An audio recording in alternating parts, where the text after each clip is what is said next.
final two. James, you talked about the guys that are coming back. There's a lot of guys that probably played the last game for you and for Penn State. Played well for a long time. Move your hand up the mic. There you go. And played very well for a long time at Penn State, whether it's on the defensive side, some six-year guys. But given the season that he had and what he's meant to Penn State, what has it been like for you to coach a guy like Tyler Warren? Yeah, that's the hard part, right? Like, we've been approaching this since the playoffs started. You know, a lot of coaches are talking about a 4-game season or a 3-game season or whatever it may be. But we didn't approach it that way. It was a 65-play season. Average 65 plays on offense, 65 plays on defense, and about 27 on special teams in a game. And how you approach and treasure those 65 plays gives you an opportunity to play another 65 plays. And that's the hard part, right? Like Tyler Warren, you know, big gangly kid from Virginia that we recruited as a basketball player and was committed to another school, quarterback, and he shows up here and, you know, will go down as one of the greatest tight ends in college football history, you know. Pretty cool to watch his total development. Graduate from Penn State, just get better. You know, should be the first tight end taken in the draft. Just had a phenomenal experience, right? And I'm proud of him because he's up to like 27 words at Penn State. He hasn't really said anything.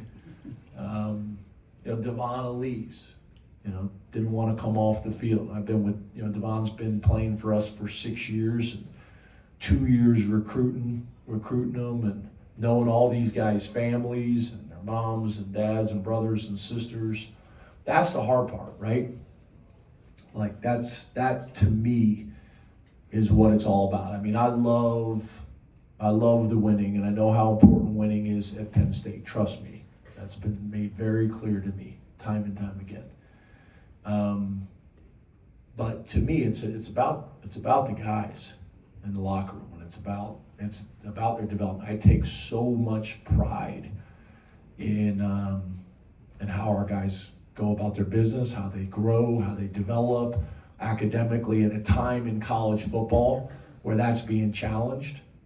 But I take a lot of pride in how our guys conduct themselves, how they carry themselves, the degrees they get, the type of men that they're going to be, the type of leaders, fathers.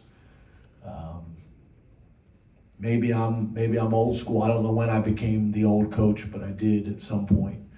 But we got a throwback program with throwback uniforms, and I still coach them and love them. I guess like the dinosaur I've become at some point. I don't know when that happened, but to me, it's about the guys. It's about the guys and their development. So I want them to get drafted as high as possible. I understand the transfer portal is a part of college football now, and NIL is a part of college football, and we'll embrace those things too. But I want this experience to be so much more than a transactional experience. I want it to be transformational. So, again, you know, that's what it's all about for me. So, Our final question on the left. Thank you. James, your first scoring drive, you guys got down to the 4 but had to settle for a field goal. What went wrong that you guys weren't able to punch it in there, because you guys were able to punch it in when you got close to the end zone later in the game?